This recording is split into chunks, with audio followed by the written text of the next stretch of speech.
They're just the best, aren't they? But I think Arsenal, this Arsenal team now, oh, there's something special happening. There's something special happening at Arsenal. Football Dad's Army. So Arsenal continue their unbeaten run in the Premier League, beating Southampton 3-1 at the weekend. Great performance, in my opinion. I saw the team sheet. I was a little bit worried. There's a few changes. Thomas Partey filled in at right back.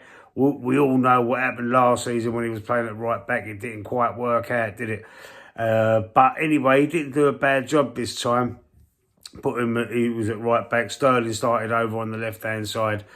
And I thought, yeah, if you're going to use your rotation, you're going to rotate your squad. Why not just rotate it now? Calafiori started at that left-back position. Saliba and Gabriel, obviously, at the centre-halves. And Kai Havertz was playing in midfield. They put Kai Havertz in midfield. And the last time we did that was against Villa last season. And we lost that game. So that worried me a little bit. But it went all right. I mean, there was no major problems in that first half. I think we bossed it. We controlled it. We bodied them. And the only thing we didn't do is score a goal. So now going into this second half, I mean, Southampton started to get back into the game a little bit, and they actually scored a goal through Cameron Archer. Well took goal for him. So we had to get our act together quick. We had to get our act together, and what we did do is we showed how strong mentally we've become. And I was thinking to myself, oh, mate, like we did against Leicester, though we was 2-0 up against Leicester, they come back 2-2, and then get 2 injury time goals to make it 4-2. They've gone 1-0 in front. They've gone 1-0 up, so we was actually losing this game. And now I'm thinking, all the old memories flooding back, and I was saying to myself, oh, shit, man, we can't slip up again. Because as well, we slipped up against Southampton last season. It was 3-3. So, but we had to correct the wrongs and stop making these stupid mistakes. And 3 minutes later, lo and behold, Kai Havertz puts us, equalises and scores a well-taken goal as well. So then Arteta makes the changes. He brings on Trossard, Martinelli and Marino. Not long after that, about 10 minutes later, another blinding ball from Saka goes over to the left-hand side, running into that far post, or the near post, because it was on the left-hand side. So the far post for Saka, but the near post for Martinelli. Martinelli puts us 2-1 up. And then Saka, at the end, near the end of the game, seals the deal and makes it 3-1. Now, I've seen a lot of negative reaction to this game. A lot of negative reaction from Arsenal fans as well. I mean, we know the problem is about the number 9. Jesus started up front and, for me, he's poor at the moment. He's poor. I mean, even though he doesn't score a lot of goals, even like last season when he was playing, when he was good, he makes some lovely runs and pulls the defence apart, makes spaces for other players. And he said himself, it's not the top thing of his game. He's not actually scoring goals. He's probably providing, assisting, whatever you want to call it, but also making these runs and runners tracking him, opening up spaces for other players. I mean, that was one of his strengths, but I thought he was very, very poor. Partey starting at that right-back position. He done a job in fielding okay. Sterling, he done all right. He didn't do anything majorly wrong. He didn't put up any trees or anything like that either. But I think Martinelli's the last few games, he's come on for Sterling in the second half and he scores a goal. But I think he's been fantastic over the last couple of days. He must have had some sort of pep talk or something like that. Pep talk, love the pun, pep talk with Arteta and or somebody. What coaches, whatever, he seems to have got his mojo back a bit, old Martinelli. He's playing very well the last 3 games. I think he's played very, very well.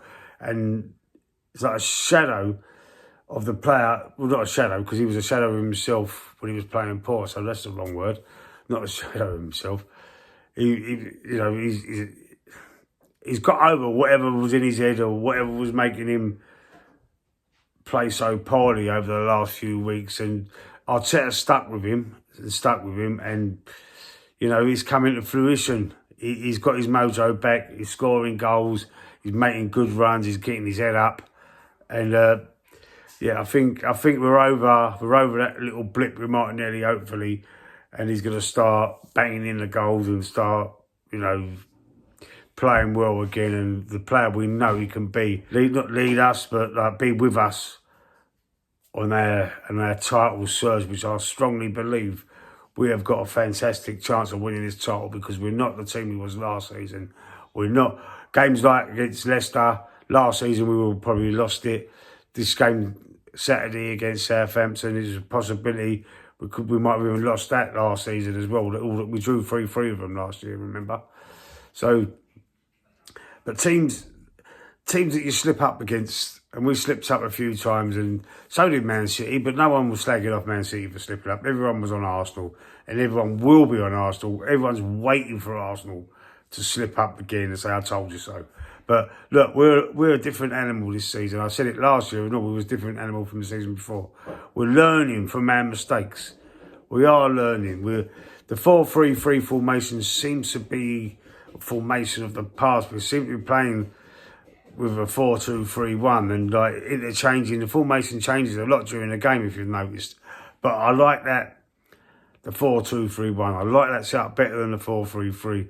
It's not as attacking, but it's more solid. There's a stronger spine there, and I think it's the way forward for us. And come January, if Jesus leaves, we need, even if he doesn't leave, we do need, it would do us the world of good to get that number 9 striker. I'd love to know what you think out there. Put it in the comments. What striker would you go for? Would you go try and get that Gyökeres? Would you try and get him, try and sign him? Would you go back in for this Benjamin Sesko? I don't know what the hell's happening with him or what he's doing. So I never knew who he was before we went in for him. But I haven't followed anything that he's been doing this season either. But I have Gyökeres, and Gyökeres is scoring and assisting nearly every week for Sporting Lisbon. So that's a player that I'd like. I know he's played over it before, and he wasn't really that great, but that's a player that I would like to have a look at, possibly bringing in. I know there's a few fans that's the jury's still out of them about him, but I believe that he could be the difference. I really do. If there's anybody else that you think that could make a difference, let us know. Do you think we need something else? Do you think we might need another midfield player? Or we need strengthening somewhere else? Because I think all we need is that striker. That's all we need. And I think we can go on and have a strong, almighty challenge for this title. I think we're going to run them close to the wire. Liverpool are in the mix this year as well. They're doing very well. They're at the top of the table at the moment. Chelsea look a little bit dangerous, but I don't think they're there yet. Like Arsenal might not be there yet. We need the striker. I think Chelsea have got the players. And I think they'll have, if they continue going the way they are, they'll have a great chance of getting in the top 4 at least this season. You know, with Aston Villa, I think Aston Villa as well. Us, Liverpool, Man City, obviously. Man City, there should be favourites. I think the bookies last week made Arsenal favourites. But Man City had a scare against Fulham as well the weekend, didn't they? Going 1-0 down, but they come back and done the business. You know, they're without Allen scoring as well, without Haaland scoring a goal. So they're just the best. They're just the best, aren't they? But I think Arsenal, this Arsenal team now, there's something special happening. There's something special happening at Arsenal. And, you know, Odegaard's out. Our captain, he's been out for the last few games. Since the last international break, we're going into another international break, which worries me. It worries me because injuries can happen on international duty. And, you know, it's happened to us.